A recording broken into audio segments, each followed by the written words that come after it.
오늘 압살롬에게 여러 사람들이 모여 있습니다. 세상에는 이런 말들이 있습니다. 뭉치면 살고 흩어지면 죽는다라고 하는 말입니다. 어떤 목사님께서 그 말을 기독교적으로 풀이를 하셨는데 이렇게 풀으셨습니다. 사람이 친구가 된다는 것은 공동의 적이 생겼다는 의미이다. 이해가 되십니까? 뭉치면 살고 흩어지면 죽는다. 그랬더니 그거를 교회적으로 풀기를 사람이 친구가 되었다는 것은 공동의 적이 생겼다는 의미이다. 저는 죄인의 속성을 너무나 정확히 드러내주는 표현이라고 생각합니다. 불신자들은 죄의 원리에 입각해서 살아가고 있으며 성도들도 비록 구원받아 새로이 하나님의 마음이 있지만 예전에 죄의 습관들이 남아있기 때문에 죄가 아주 익숙합니다. 그래서 죄의 마음으로 연합하고 죄의 마음으로 뭉치는 것에는 특별히 노력하고 수고하는 것이 필요하지 않습니다. 죄의 마음에는 자연스럽게 저절로 한 마음이 잘 됩니다. 그러나 의의 마음, 선한 마음, 거룩한 마음을 가지려고 하면 결단을 해야 하고 각오를 해야 하고 권면하고 설득해야 하는 부단한 수고를 해야만 가능합니다. 성경에 저와 여러분들을 통해서 성도들이 세상에서 살아갈 때에 참 조심해야 된다라고 권면을 하시는 게 바로 그겁니다. 즉 선을 행하다가 낙심치 말라라고 하시는 말씀입니다. 성도들이 생각하기에 선을 행한다라고 하면 본인의 행동이 명분이 너무나 좋기에 타인들이 동참해 줄 줄로 기대를 합니다. 또는 선을 행한다는 너무나 좋은 명분이 있으니까 비록 동참은 못할지라도 칭찬과 격려를 해줄 걸로 기대하는 분들이 많이 있습니다. 성도님들이 그런 기대를 하는 것은 아직도 죄인을 모르기 때문입니다. 어떤 선교사님이 선교를 하시느라고 매우 수고하시는데 일이 잘 안 돼요. 자꾸 진척이 안 돼. 그래서 그분이 기도를 한 기도문이 있는데 그 기도문 가운데 이런 하소연이 있는 장면을 제가 보았습니다. 우리가 이렇게 하나님을 위하여 귀하고 값진 사역을 하는데 하나님은 왜 돈을 안 주시고 하나님은 왜 사람을 안 붙여주시고 하나님은 왜 일이 형통하게 되도록 도와주시지 않습니까? 라고 오죽 답답했으면 그런 기도를 했겠습니까? 그런데 그거는 하나님의 방식을 몰라도 한참을 모르는 겁니다. 본인이 명분이 좋으면 사람들은 다 좋은 줄로 알아요. 아닙니다. 그 명분에 동참하고 격려하고 칭찬하고 후원하느냐? 그렇지 않습니다. 선을 행하는 사람이 내가 이미 선을 행할 수 있는 자가 되었다. 선한 것을 마음 먹고 선한 행동을 하려고 하는 그런 사람이 되었구나. 그 자체를 이미 복을 받은 것이라고 생각할 줄 아는 그 마음이 있어야 합니다. 내가 선을 행하니까 이 선을 행하는 것으로 어떤 상을 받을까? 그런 기대를 하거나 이 선을 행한 결과가 얼마나 아름답게 나타날까? 이런 것을 소망하는 것은 아직 뭔가를 잘 모르는 겁니다. 반대로 나는 원래 죄인이어서 생각하는 게 죄뿐이었는데 내가 선한 것을 생각할 줄 알고 나는 원래 죄인이어서 죄가 익숙하고 자연스러웠는데 선을 행하려고 노력하는 죄인이었던 내가 이렇게 새로운 사람으로 변화되었구나. 내가 새로운 피조물이 되었구나 라는 그 사실에 감격할 줄 아는 것, 이것이 죄인이 무엇인 줄을 알고 성도가 무엇인 줄을 아는 그런 자세입니다.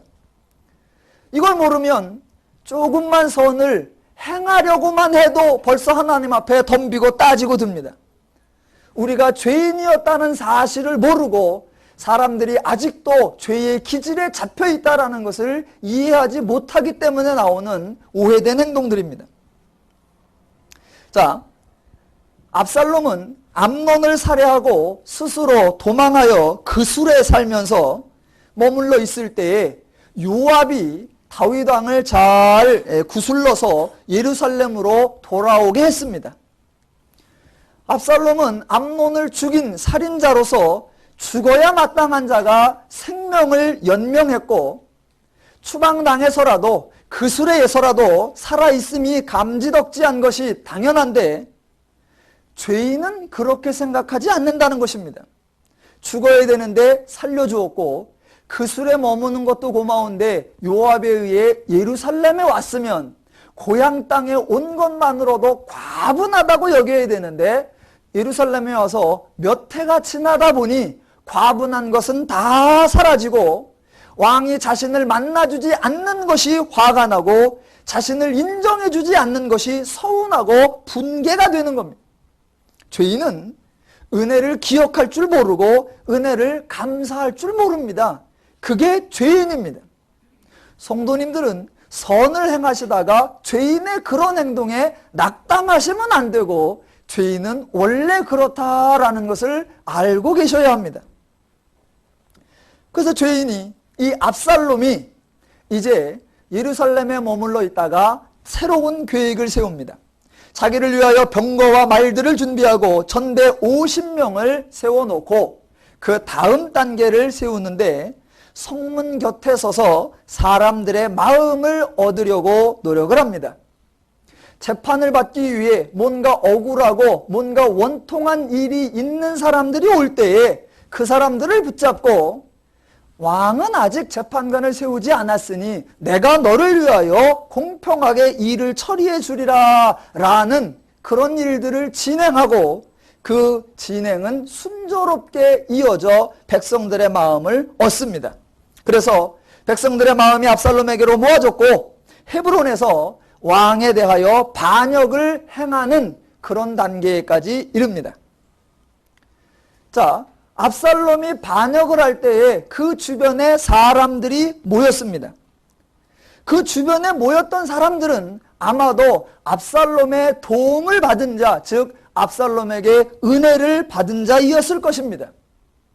재판을 통하여 은혜를 받았으니 재판을 받는 건 대부분이 억울하고 원통하고 이건 뭔가 부류가 끼어서 정당치 못한 대접을 받으니까 재판을 하려고 한단 말입니다. 그렇게 상황이 절박할 때에, 도움받을 곳은 없을 때에, 그때 압살롬이 자기를 도와주었으니 정말로 간이라도 빼어주고 싶을 그런 심정이었을 것입니다. 그런 상태에서 압살롬이 반역을 한다니 그 일에 동참할 수도 있을 거라고 생각이 듭니다. 그런데 조금만 더 생각해 보면 사실은 그런 일은 있을 수가 없는 겁니다. 물론 긴박한 상황일 때, 자신의 처지가 절박할 때 압살롬의 도움을 받을 수 있습니다. 받았습니다. 그러나 다윗이 그 나라를 세워나가고 그 나라를 유지해 나가는 동안 그 백성들이 다윗에게 받은 은혜도 결코 적지 않습니다. 다윗에게 받았던 많은 은혜와 압살롬에게 받았던 그 은혜의 비중을 따져보면 아마도 다윗에게 받은 도움과 은혜가 훨씬 더 클 것입니다.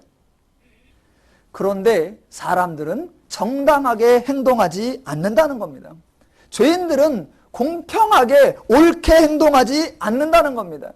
이전에 다윗에게 받았던 도움은 추억이 되어버렸고, 좀 전에 압살롬에게 받았던 도움은 큰 은혜가 되어 지금 압살롬의 반역의 행동에 동참하고 있는 것입니다. 죄인은 그런 것입니다. 제가 늘 자주 반복하는 말, 아직도 죄인을 몰라? 죄인을 아셔야 죄인의 행동에 놀라지 않습니다. 오늘 사무엘하 15장에서 사람들은 압살롬의 반역의 행위를 부각시킵니다.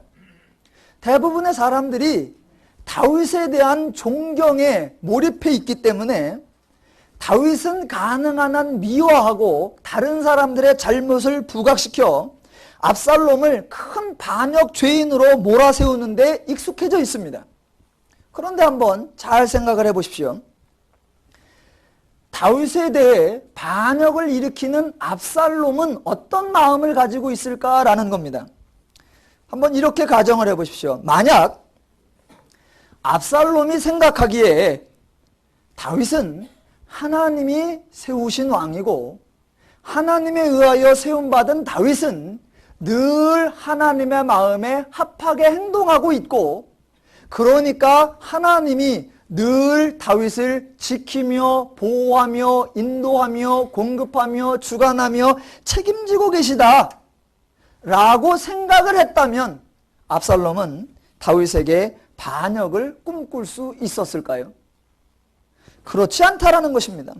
만약 하나님이 다윗을 지키고 계신다 라고 생각하고 있음에도 불구하고 압살롬이 반역을 일으킨다면 압살롬은 다윗을 이겨야 되는 게 아니라 하나님을 이겨야 한다라고 하는 훨씬 큰 문제에 봉착합니다. 압살롬이 하나님이 다윗을 지키고 계신다라고 생각했으면 자신이 하나님을 이겨야 하기에 그런 반역은 꿈도 꾸지 않을 것입니다. 그런데 압살롬이 다윗을 반역하겠다라고 꿈꾸고 있었다는 것은 이미 압살롬의 생각에 다윗은 하나님의 왕의 위치와 신분을 상실했다라고 생각했다라는 것입니다. 압살롬의 생각에 다윗은 이미 하나님의 왕의 역할에 실패했고 하나님의 기준에 합당치 못하게 행동했고, 그래서 하나님의 보호하심을 받지 못하고 있다라고 생각을 한단 말입니다.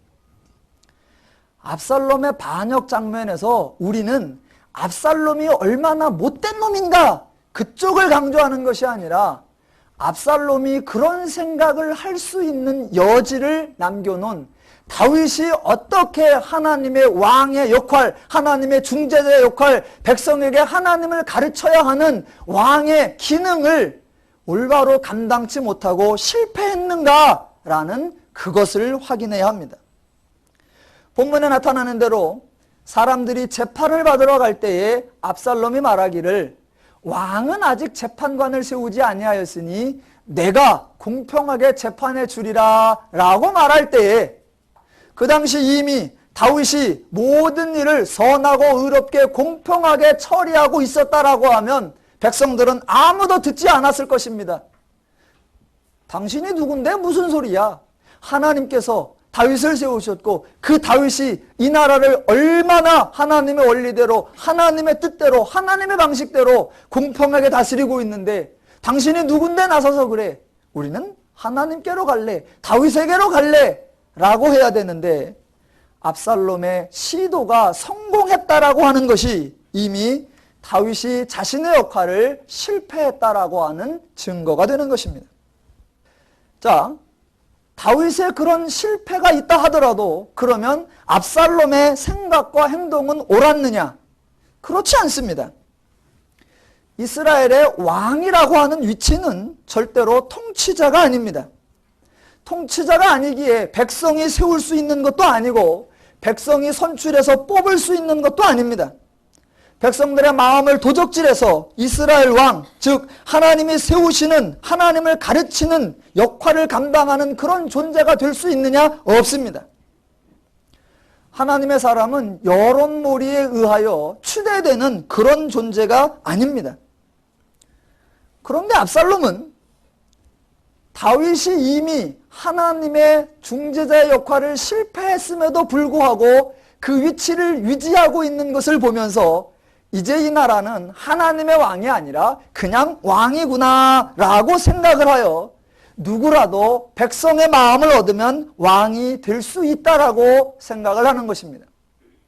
이스라엘이라는 나라 가운데 이미 왕의 위치와 왕의 기능, 그 왕과 하나님과의 관계가 얼마나 왜곡되었고 변질되어 있는가를 보여주는 것입니다. 저는 이 압살롬의 마음을 생각하면서 압살롬이 참 이 생각을 크게 잘못했다, 저는 그런 생각을 합니다. 냉정하게 인간적인 측면으로만 생각해서 하나님께 뽑힌다, 이거는 기쁜 일이 아닙니다. 안 뽑혀본 사람은 좀 뽑혀보기를 소망할지 모르겠습니다만 이 뽑혀있는 사람은 그게 그렇게 썩 반가운 게 아닙니다. 왜냐하면 사람이 무슨 재주로 하나님의 마음을 기쁘게 하며 무슨 재주로 하나님의 심정을 전달하며 무슨 재주로 하나님의 통치를 구현해낼 수 있겠습니까? 하나님의 그런 하나님을 백성에게 드러내는 모범적 역할로, 샘플로, 견본으로 그렇게 되어야 한다는 거, 이거 상당히 힘든 일입니다. 가능한 한 안 뽑히기를 소망하는 겁니다. 그런데 그래도 뽑히기를 기대할 수 있는 이유는 하나님이 그것을 그 뽑힌 자에게 명령으로, 짐으로 부과시키는 것이 아니라 그를 먼저 은혜 주고, 그를 먼저 가르치고, 그를 먼저 도와주고, 그를 먼저 후원해 주고, 그를 먼저 하나님이 만들어 가실 것이라는 것을 기대하기 때문에 그나마 기뻐하는 것일 겁니다. 그런데 압살롬은 뽑히기를 기대하는 정도가 아니라 자기가 하겠다고 나서고 있으니 제가 보기에는 뭘 몰라도 한참 모른다. 자, 압살롬의 생각에 이스라엘의 왕은 하나님이 세우신 왕의 위치와 기능과 다른 것입니다. 그래서 이스라엘의 왕이 되려고 하면 하나님이 세우시기에 하나님과의 관계를 개선하고 하나님 마음에 합하라고 노력해야 하는 것이 정상인데, 압살롬은 하나님에 대하여는 전혀 무관한 채 사람들의 마음을 얻고 사람들의 관계를 개선하려고 노력했습니다. 압살롬은 이스라엘의 왕이 하나님의 중재자가 아니라 백성의 통치자요 지배자라고 생각을 하는 겁니다. 그렇게 생각을 하니까 이스라엘의 왕의 위치는 반역을 통하여서라도 이기는 자가 될 수 있다라는 생각이고, 또 그 왕은 반역을 통해서라도 얻어내면 그만큼 좋은 부와 권력과 명예가 보장되어 있다라고 왜곡되이 생각되어 있습니다. 그래서 압살롬은 성경에 나타난 대로 한 200명의 사람들을 모아서 아히도벨과 함께 더불어 반역을 일으킵니다. 자, 압살롬이 반역을 일으켰다라는 소식이 예루살렘에 있는 다윗에게 전해집니다. 압살롬이 반역을 일으켰다, 그 소리를 듣자마자 다윗은 그냥 도망을 갑니다. 제가 궁금했던 것이 바로 이겁니다. 다윗이 왜 도망을 갔을까? 여러분, 일반적으로 반역이 일어나면 당연히 막아서야 하는 것이 정상입니다. 지금 다윗은 예루살렘 수도에 있고 압살롬은 헤브론에서 올라오고 있습니다. 다윗의 나라가 그동안 내분에 쌓여 있었거나 지도력의 혼란을 겪고 있었던 것이 아닙니다. 그렇다고 압살롬이 다윗의 최측근이었는데 다윗의 모든 군사들을 싹 데리고서 반란을 일으킨 그런 것도 아닙니다. 압살롬이 반란을 일으킬 때 200여 명이 있었다라고 하고 다윗이 도망갈 때 숫자만도 600여 명이 넘는다 그럽니다. 그러면 그냥 맞짱을 떠도 최소 비기기는 할 텐데 왜 아무것도 안 해보고 다윗은 압살롬이 반역했다는 소식을 듣고 그냥 주랭랑을 칠까? 여러분, 다윗은 우리에게 우리의 자화상을 보여줍니다. 하나는 죄인으로서, 하나는 성도로서. 그래서 죄인으로서의 모습, 너무나 우리와 동일한 이 많은 하나님께 대한 불순종과 범죄의 모습이 등장하고, 그러나 또 어떨 때는 죄인임에도 불구하고 하나님께 가르침을 받은 하나님의 백성의 모습이 종종 섞여서 나옵니다. 자, 오늘 그동안의 다윗의 하나님 앞에 불순종하는 죄인의 모습이 드러났다라고 하면 오늘은 그 반대의 모습이 하나 드러납니다. 자, 압살롬은 다윗과 이스라엘의 왕의 위치를 자기 나름대로 생각했지만 다윗은 도망가는데 그만한 이유가 있습니다. 자, 예전에 다윗이 겉으로 보기에는 압살롬과 거의 비슷한 행동을 한 적이 있습니다. 예전에 사울이라고 하는 왕이 있을 때에 멀쩡히 왕이 살아있음에 불구하고 다윗이 사무엘에게 왕으로 기름 부음 받은 적이 있습니다. 물론 다윗은 자신이 의도하지 않았지만 여하튼 왕이 있음에도 불구하고 새로이 왕으로 기름 부음을 받았으니 다윗은 자신의 입장으로는 정당하지만 사울의 입장으로서는 다윗은 진압되어야 할 반역의 주동자처럼 여겨졌을 것입니다. 자기가 예전에 그런 적이 있습니다. 그런데 지금은 상황이 정반대가 되었습니다.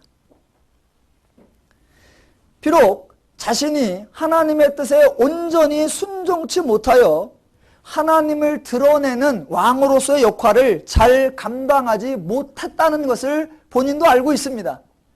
그런 때에 압살롬이 반역자로 등장합니다.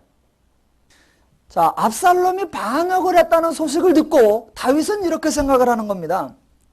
예전에 사울이라는 왕이 있었는데 아말렉을 진멸하라고 하는 하나님의 명령에 불순종하니까 하나님이 사울을 패하고 다윗을 왕으로 세운 적이 있었다.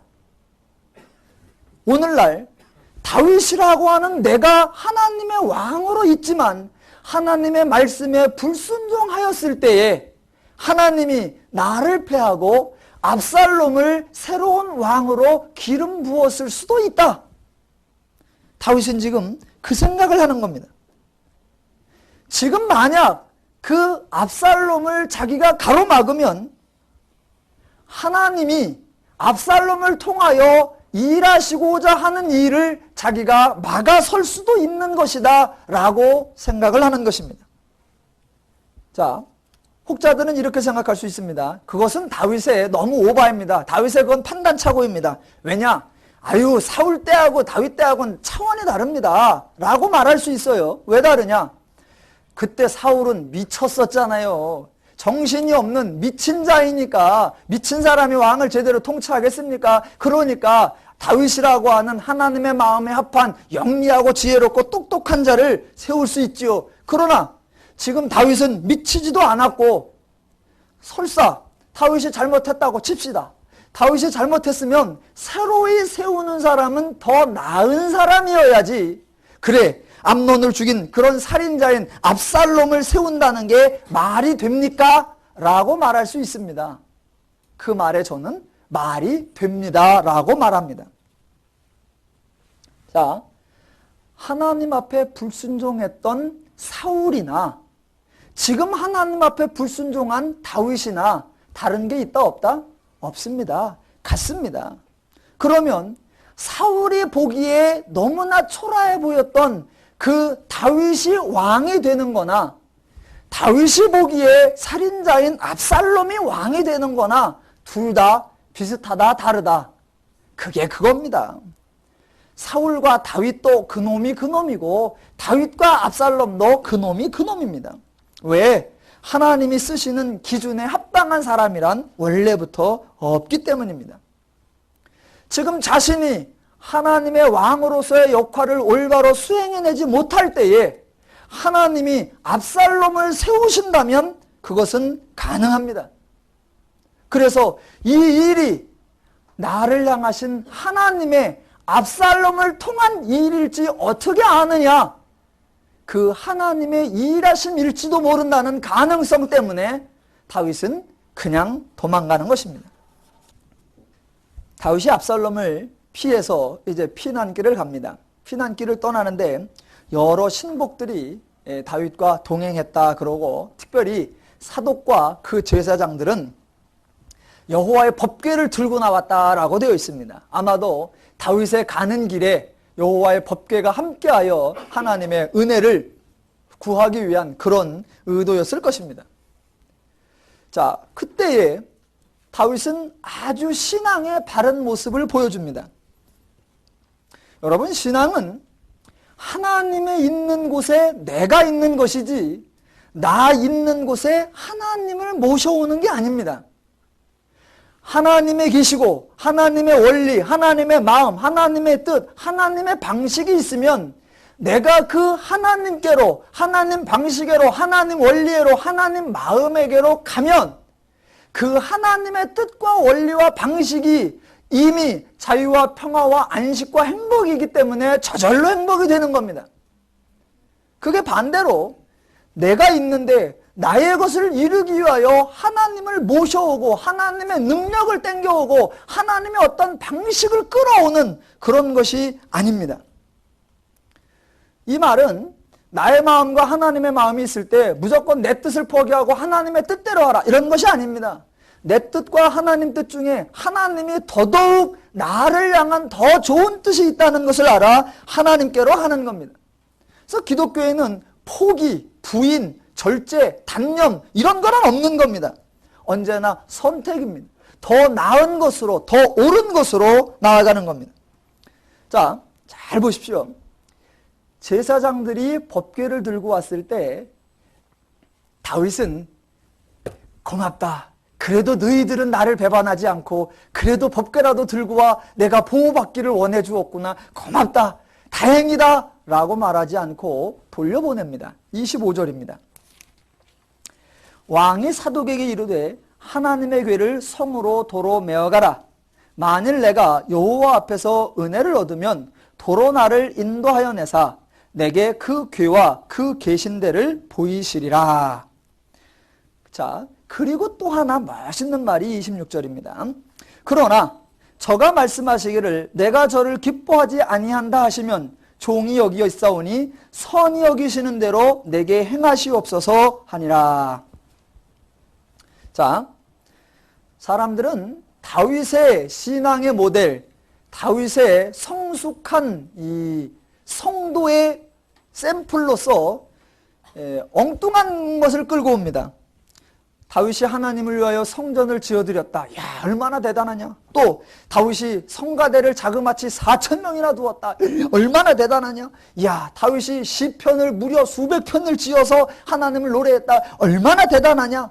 예, 그럴 수 있습니다. 그러나 제가 보기에는 다윗이 자신의 삶 전체를 통하여 하나님을 가장 높인 장면을 뽑으라면 저는 두 장면을 뽑겠는데 그 중에 하나는 지난번 사무엘상에서 보았던 자기가 도망 다닐 때에 사울이 쫓아와서 죽이려 할 때에 자신이 사울을 죽일 수 있을 때 죽이지 않고 하나님이 나를 왕으로 기름 부었다라고 하면 그 왕으로 세우는 때도 하나님이 정하실 것이요 하나님이 나를 왕으로 등극시키실 거다라고 하는 하나님을 인정하며 하나님의 때를 기다리는 것, 그게 바로 하나님을 가장 높인 샘플이라고 할 수 있습니다. 그리고 또 하나, 하나님을 인정하고 하나님을 높이며 하나님께 가장 순종하는 모습을 보여주는 장면이 어디냐면 바로 오늘 압살롬이 반역하여 올 때 뒤집다 도망가는 장면, 이것이 바로 가장 하나님을 높이며 하나님을 나타내는 장면입니다. 왜냐하면 도망가는 것이 패배자의 전형적인 모습이고 수동적인 모습인 것 같지만 하나님의 일하심일지도 모른다라는 생각에 근거를 두고 있고 하나님이 만약 선히 여기신다면 다시 돌아갈 수도 있다라고 하는 하나님의 전적인 주권하에 순종하는 것, 이것이 바로 가장 성숙한 성도의 모습입니다. 여러분, 지금 이 장면에서 만약 다윗이 도망을 안 갔다고 쳐봅시다. 도망을 안 가고 배야, 지금 압살롬이 진격해 들어옵니다. 뭐야? 그놈이 살려준 것도 감지덕지한데 감히 반역을 해. 모여라, 막아라, 오면 초전 박살을 내버려라 라고 말하면 반란은 진압이 됩니다. 반역은 끝납니다. 그런데 그렇게 되면 근본적인 실패가 일어납니다. 무슨 실패가 일어나느냐? 이스라엘 백성 가운데 하나님이 없어집니다. 하나님이 없어져요. 하나님이 세우신 왕이다. 그러나 하나님 마음에 합하지 않고 하나님의 원리대로 행하지 않을 때는 하나님이 패하시고 전혀 엉뚱한 자일지라도 하나님이 드러내시면 또 왕이 될 수 있다. 왕이냐 아니냐가 중요한 것이 아니라 누구라도 어느 위치에서라도 하나님의 원리대로 살아야 하나님의 은혜를 누리며 구원받을 수 있다. 우리는 하나님의 뜻을 따르자. 이스라엘 가운데 그게 남아야 합니다. 그런데 자기는 남의 아내 빼냈고 그 아내 남편 갖다 죽이고 다 그래놓고도 왕이기 때문에 군사가 있기 때문에, 힘이 있기 때문에, 부가 있기 때문에, 권력이 있기 때문에 모든 걸 진압하고 그 자리를 유지해낼 수 있다면 백성들은 아무도 하나님을 두려워하지 아니하고 모두 왕을 두려워할 뿐입니다. 그러면 다윗은 하나님이 왕으로 세운 근본적인 개념을 다 파괴시키는 겁니다. 그래서 다윗은 막아서면 안 됩니다. 나의 잘못도 있고 만약 하나님이 나를 가르치고 이스라엘에게 하나님의 원리를 가르치는 것이라면 압살롬을 통하여도 일하실 수 있지. 그럼 하나님이 하신다면 나의 왕이라는 위치가 중요한 것이 아니기에 나도 하나님의 다스림에 순종한다 라고 물러나야 합니다. 지금 그렇게 물러갑니다. 그리고 또 하나, 다윗이 압살롬의 반역을 진압하면 첫째 하나님이 상실되고 두 번째 허다한 죄인들이 발생합니다. 압살롬이 반역자다. 압살롬을 잡아라. 압살롬과 함께했던 200명을 다 죽여라. 그의 삼족을 멸하라. 그에게 동의하여 재판장인 나에게로 오지 아니하고 압살롬에게 가서 동조했던 모든 자들을 다 죽여라. 이래버리면 그것은 하나님의 나라도 용서도 은혜도 자비도 긍휼도 없는 그냥 힘의 원리가 지배하는 세상 나라가 되어버릴 것입니다. 그래서 다윗은 그렇게 하지 않는 것입니다. 하나님을 드러내야 하고 죄인을 만들지 않아야 하는 것입니다. 자, 오늘 설교 제목이 여호와가 선히 여기시는 대로입니다. 여호와가 선히 여기시는 대로 한다. 이 말은 절대로 염세주의이거나 운명론이 아닙니다. 이 성도들이 이 말을 잘 못 써요. 잘 보세요. 여호와가 선히 여기시는 대로 한다. 나는 가만히 있고 여호와께서 그분이 주관자이시고 그분이 지배자이시니까 여호와가 인도하시면 나는 그가 인도하시는 대로 나는 그대로 간다. 이런 표현이 절대로 아닙니다. 하나님은 또 그렇게 일하시지도 않습니다. 한 사람의 운명에 개입하셔서 하나님 마음대로 그 사람을 이리저리 끌고 다니느냐? 그렇지 않습니다.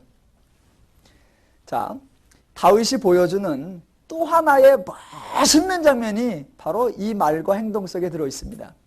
지금 혹시 하나님이 압살롬을 통해서 나를 치시는 거라면 어떡하겠어? 그분이 치시는데 내가 뭐 하나님을 당해낼 재주가 있나? 주여, 치시면 치시리이다. 그 주께서 선히 여기시는 대로 저는 그냥 가리이다. 이런 차원이 절대로 아닙니다. 얼마나 지혜로운가를 보십시오. 자, 하나님은 우리에게 아무 말씀도 안 하신 분이 아닙니다. 니들은 그냥 가만히 있어. 내가 복줄놈 복주는 거고 은혜줄놈 은혜주는 거고 내가 쓸놈 쓰는 거고 왕 세울놈 세우는 거고 내 마음이요. 쓸데없는 소리 말고 내가 하라는 대로 해. 하나님은 그렇게 하시는 분이 아닙니다.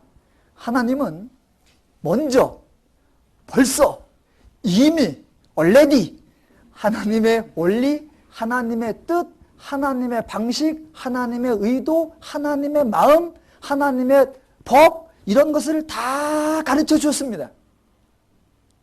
자, 이게 가르쳐 주셨다라는 게 무슨 말이냐? 하나님이 선히 여기시는 대로인데 하나님이 선히 여기시는 대로는 우리는 그저 그가 하시는 대로가 아니라 이 사람이 하나님이 선히 여기시는 게 뭐고 하나님이 어떻게 선하게 인도하시고 누구를 선하게 인도하시는가를 알고 있다 모르고 있다? 알고 있다라는 것이 전제가 돼야 된단 말입니다. 하나님이 그걸 안 알려줘서 우리가 그걸 모르고 있다라고 하면 그거는 말 그대로 하나님 멋대로입니다. 하나님 뜻대로예요. 하나님이 선히 여기시는 대로 우리는 아무런 뭐 어떻습니다. 그냥 네 목사해라 그럼 하는 거고 니는 아무리 목사하고 싶어도 성도해라 그럼 하는 거고 아니 그런 의미가 아니란 말입니다. 하나님이 벌써 말씀하셨어요. 자, 이런 원리, 이런 마음, 이런 심정, 이런 법, 이런 방식 이게 하나님 방식이고 이게 옳다. 그리고 나는 이런 것들을 기뻐하며 이렇게 행하는 자들에게 함께 하시고 그 일을 형통케 하며 그 일을 번성케 한다. 그렇게 하는 자에게 은혜와 긍휼과 자비를 베푸신다라는 걸 하나님이 이미 다 말씀하셨다라는 겁니다. 그래서 비록 다윗이 때때로 범죄하고 때때로 악을 행하고 때때로 불순종하지만 또 하나님께로 그 모든 것을 배워서 알고 있습니다. 지금 압살롬이 반역을 해서 쳐들어오는 그때에 다윗이 하나님께로 배웠던 것들, 그동안 하나님에 의하여 가르침받았던 것들을 딱 생각하는 겁니다. 내가 하나님의 원리대로 행치 아니함에 나의 죄의 원리가 화근이 되어 이런 행동들이 나타나는구나. 그러면 내가 이것을 막아설 수는 없고 하나님이 나를 선히 여겨주셔서 나를 다시 예루살렘으로 돌아오도록 해야 되는데 하나님 어떻게 하시겠습니까? 선처를 기다립니다. 이런 게 아니라 내가 하나님이 선히 여기시는 거기에 가 있고 하나님이 선히 여기시는 그 일을 행하고 있고 하나님이 선히 여기시는 마음을 먹고 있고 하나님이 선히 여기시는 그 일을 하자. 그러면 다윗이 하는 일이 여호와 보시기에 선히 여길 만한 일을 하고 계심에 그를 선한 길로 인도하시사 예루살렘으로 돌아오게 하신다. 다윗은 알고 있다 모르고 있다? 알고 있는 것입니다.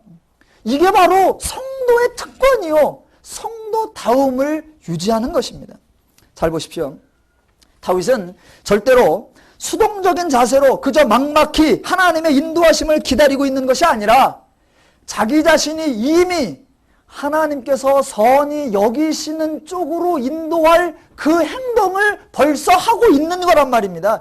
그렇게 하고 있는 행동이 뭐냐면 도망가는 거예요.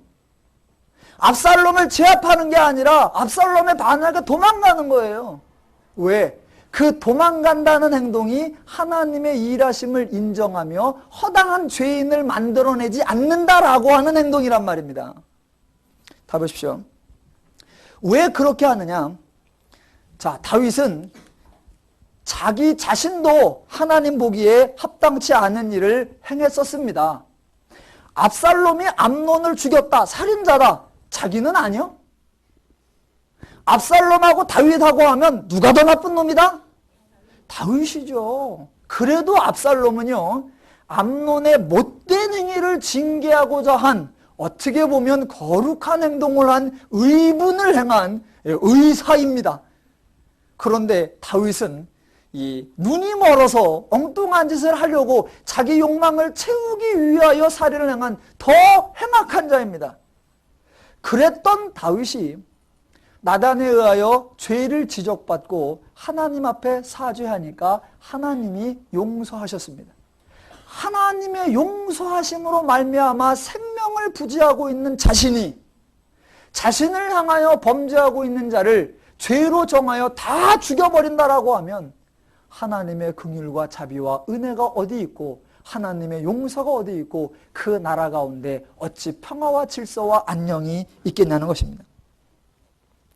자, 그래서 자신이 죄인이었음에도 불구하고 자신에게 자신도 죄 사함 받은 자여서 왕을 지키고 있는 그런 존재이기에 자기가 왕이라고 해서 압살롬을 몰아붙이고 힘과 권력이 있다고 해서 그것을 이용하여 그것을 진압해버리면 그렇게 하는 건 여호와의 선히 여기심을 받지 못할 것이다 라는 걸 알고 있는 것이며 반대로 나는 왕이다. 그러나 이 왕은 힘이 아니요. 이 왕은 권력이 아니다. 자, 저 나에게 반역하는 압살롬보다 나는 더 큰 반역을 이루었던 자인데 그래도 하나님이 나를 용서하사 하나님이 용서의 하나님이라는 것을 가르치셨다라고 하면 나도 압살롬을 용서하고 끌어안음으로 해서 하나님의 마음을 드러내 주어 모든 백성들에게 하나님의 의를 나타내야 한다. 이런 행동이 하나님이 선히 여기시는 행동이실 것이다 라고 도망가니 그러면서 도망가면서 여호와여 여호와께서 선히 여기시는 대로 제가 지금 거기 와 있는 거 보시죠? 선히 여기시는 대로 하시면 저는 돌아오겠나이다. 이야. 흔히 사람들은 그럽니다. 하나님이 누구를 복줄지 그건 누구만 알아? 하나님만 아셔. 그거는 오직 하나님만이 결정하는 거예요. 그래서 그 하나님의 결정을 받아내려고 이렇게 저렇게 온갖 수고를 합니다. 모르고 그런 수고를 하는 것이 가장 미련한 신앙생활입니다. 신앙생활은 다 알고 하는 겁니다. 하나님이 뭐를 선히 여기시며 어떤 자를 선히 여기시며 어디에 있는 자를 선히 여기시는지를 다 아는 자입니다. 아시죠? 모르시네. 모르시는 분은 오늘 저녁 5시, 오늘 저녁 7시, 화요일날, 수요일날, 목요일날, 금요일에 오시면 그것을 알아갈 수 있습니다. 그래서 성도는 다 아는 자입니다. 죄인도 알고 성도도 알고 여호와가 싫어하시는 것도 알고 여호와가 좋아하시는 것도 알고 어떻게 여호와가 선히 여기시는가도 다 알아. 이미 내가 여호와의 선히 인도하심을 받을 수 있을까 없을까도 다 아는 자입니다. 그래서 성도는 복을 달라고 기도하는 사람이 아니라 복이 있는 자리에 설 줄 아는 자이고 은혜를 달라고 애원하는 자가 아니라 은혜의 원리대로 행동하는 자입니다. 그래서 은혜를 누릴 줄 아는 자, 그게 바로 성도입니다. 누림교회 성도는 그런 성도이실 줄로 믿습니다. 그걸 모른 채 어떻게든 복을 받아보려고 어떻게든 은혜를 받아보려고 안 가본 데가 없고 안 해본 것이 없다 그러면 그게 가장 불쌍하고 미련한 신앙생활입니다. 마지막 한 가지만. 여러분, 다윗은 바보가 아닙니다. 누가 봐도 싸움에 이길 만한데 드립다 도망가는 그런 게 아니라, 자, 압살롬의 반역된 행동에 의해 자기가 행동할 것과 하나님이 하실 일을 잘 구별할 줄 아는 자입니다. 자, 보세요. 압살롬이 반역을 내오니까 자기가 진압하지 아니하고 자기는 하나님의 일하심일지도 모른다라는 생각에 하나님의 뜻을 거역하지 않기 위해 순순히 도망갑니다. 자, 그래서 하나님의 일하심을 하나님이 하시게 둡니다. 자, 그런데 그게 또 너무 하나님보다 앞서가도 안 됩니다. 나에게 반대돼서 일어나는 모든 일은 다 하나님이 하셨을 수도 있다. 그러니 당하자. 이게 능사가 아닙니다. 만약 압살롬의 저 행동이 하나님이 행하시는 행동이라면 이루어지게 하소서. 그런데 하나님의 뜻과 무관하게 압살롬의 뜻이라면 저게 성공을 해야 된다, 실패해야 된다? 실패해야죠. 그러니까 하나님의 뜻인 줄로 알고 받아들여서 도망가면서 동시에 하나님께 기도를 합니다. 하나님, 압살롬 옆에 아히도벨이라는 사람이 있습니다. 그 사람이 술수를 쓸 겁니다. 하나님, 이게 만약 하나님의 뜻이 아니고 압살롬의 뜻이라면 그 아히도벨의 모략이 성공하지 못하고 실패하게 하옵소서. 그래서 나를 건져주옵소서. 그렇게 기도만 하느냐? 아니요. 행동도 해요. 자기 신하 후세가 있습니다. 후세야, 너는 나를 따라가봤자 후세에 얻을 게 없다. 그러니까 후세야, 넌 다시 압살롬에게로 가서 아히도벨이 모략 쓰는 것이 나에게 유익할까 불리할까를 생각하여 내게 불리한 게 있으면 그 모략을 막아서라. 그래서 후세를 보냅니다. 야, 다윗 기가 막힌. 죄인이 그런 머리를 쓰면 교활하다 그러고 성도가 그런 머리를 쓰면 지혜롭다고 하는 겁니다. 여러분, 제가 가끔 성도니까 져야 하고 성도니까 당해야 하고 성도니까 짊어져야 한다라고 말합니다. 그런데 지는 것하고 져주는 것은 다릅니다. 당하는 거하고 당해주는 거하고는 달라요. 그런데 대부분이 당해주는 게 아니라 당합니다. 져주는 게 아니라 집니다. 그래 놓고 와가지고 또 막 울어요. 만약 다윗이 그게 온전한 하나님의 뜻이라고, 그래서 하나님이 하시면 하십니다 라고 했다면 도망 자체를 가야 된다, 안 가야 된다? 안 가야 되죠. 만약 그랬다라고 하면 도망 자체 안 가고, 만약 저 압살롬이 하나님의 뜻이라면 왕궁에서 내가 아무리 도망가봤자 죽을 거고 그러니까 그냥 죽자. 대신 하나님의 뜻이 아니라면 지가 내 앞에 왔다가도 자빠져서 코가 깨져 죽을 수도 있으니까 주님의 뜻이 뭔지 기다리자. 그런데 다윗은 그렇게 안 한단 말입니다. 하나님의 뜻에 순종하기에 도망가면서 압살롬의 뜻이라면 이루어지지 않기를 바라기에 하나님께 구하며 자기도 지혜를 써서 보호막을 치는, 성도는 이 덮어 쓰는 것, 지는 것, 져주는 것, 당해는 것, 그저 하나님의 뜻대로 될 대로 되라는 것, 이것만이 능사가 아닙니다. 다윗처럼 비록 연약하고 부족해서 범죄하고 불순종하고 잘못할 때가 있지만 하나님의 말씀을 배우고 듣고 익힌 게 있기에 가장 결정적인 순간에 그 하나님께로 받은 것들을 잘 선용하여 하나님께로 배운 그 원리대로 해서 결국 나중에 다윗은 예루살렘으로 돌아옵니다. 오늘 성도의 삶 속에 죄인을 몰라 당하는 삶이 아니라 죄인을 알기에 져줄 줄 알고, 하나님을 몰라 하나님에게 눌림받는 삶이 아니라 하나님을 알기에 하나님과 동행하는 멋진 삶이 되시기를 주님의 이름으로 축원합니다.